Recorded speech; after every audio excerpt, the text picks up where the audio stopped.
আবারও এক কিশোরীর অপহরণের ঘটনায় চাঞ্চল্য গোটা বাধারঘাট এলাকা জুড়ে। বিস্তারিত দেখুন এই রিপোর্টে।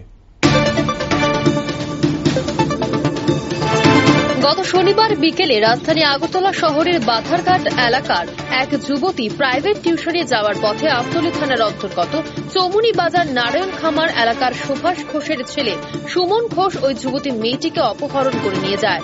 উক্ত খবরের ভিত্তিতে জানা গেছে ওই মেয়েটিকে এর আগেও সুমন ঘোষ অপহরণ করে নিয়ে গিয়ে ধর্ষণ করেছিল, যার ফলে তখন মামলা করা হয়েছিল এই মেয়েটির পরিবারের পক্ষ থেকে। কিন্তু বর্তমানে এই অপহরণ এবং ধর্ষণের মামলাটি আগরতলা জেলা ও দায়রা জজের আদালতে বিচারাধীন অবস্থায় রয়েছে। সেই সূত্রে প্রতি মাসে একবার করে আদালতে হাজিরা দিতে হচ্ছে ঘটনার অভিযুক্ত সুমন ঘোষকে। কিন্তু আবারও এই ধর্ষণ এবং অপহরণের মামলার মূল অভিযুক্ত সুমন ঘোষ ওই যুবতী মেয়েটিকে অপহরণ করে নিয়ে যায়।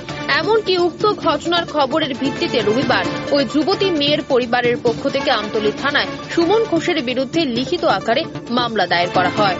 মামলা করার 24 ঘন্টা অতিক্রান্ত হওয়ার পরেও আমতলী থানার পুলিশ এখনো মেয়েটিকে উদ্ধার করতে পারেনি। সোমবার সংবাদ মাধ্যমের দ্বারস্থ হয়ে ওই যুবতী মেয়েটির মা বলেন, তাদের মেয়ে বিজ্ঞান বিভাগ নিয়ে মনোযোগ সহকারে পড়াশোনা করছিল।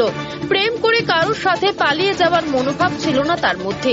কিন্তু চৌমুনি বাজার নারায়ণ খামার এলাকার সুভাষ ঘোষের ছেলে সুমন ঘোষ তাদের মেয়েকে বলপূর্বক অপহরণ করেছে বলে অভিযোগ করেছে তারা।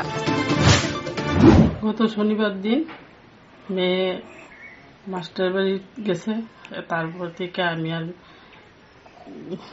মাস্টার বাড়ি গিয়ে আসার সময় যখন 5টা বাজে তখন অপেক্ষা করি মেয়ে আসবো, তখন মেয়ে আর বাড়িতে আসে না।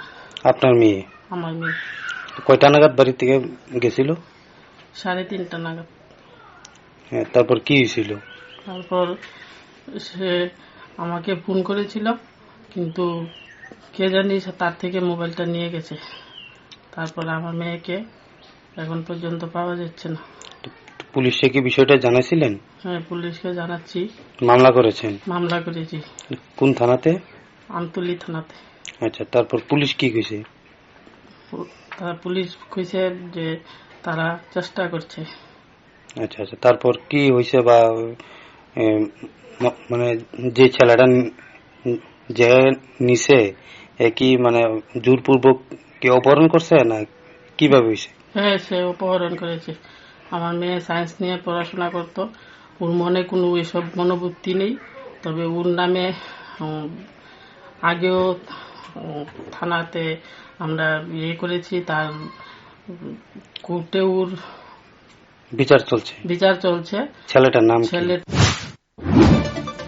সুমন ঘোষ অপহরণ এবং ধর্ষণের মামলা থেকে বাঁচার জন্য চক্রান্তমূলকভাবে ওই যুবতী মেয়েটিকে অপহরণ করেছে বলে অভিযোগ মেয়েটির পরিবারের পক্ষ থেকে। বর্তমানে তাদের মেয়ে জীবিত রয়েছে না মারা গেছে তাও জানেন না তারা, যার ফলে মেয়েটির মা প্রশাসনের কাছে করজোড়ে দাবি জানিয়েছে প্রশাসন যেন তাদের মেয়েকে দ্রুত উদ্ধার করে এবং অপহরণকারী সুমন ঘোষের বিরুদ্ধে আইনগতভাবে কঠোর পদক্ষেপ গ্রহণ করে।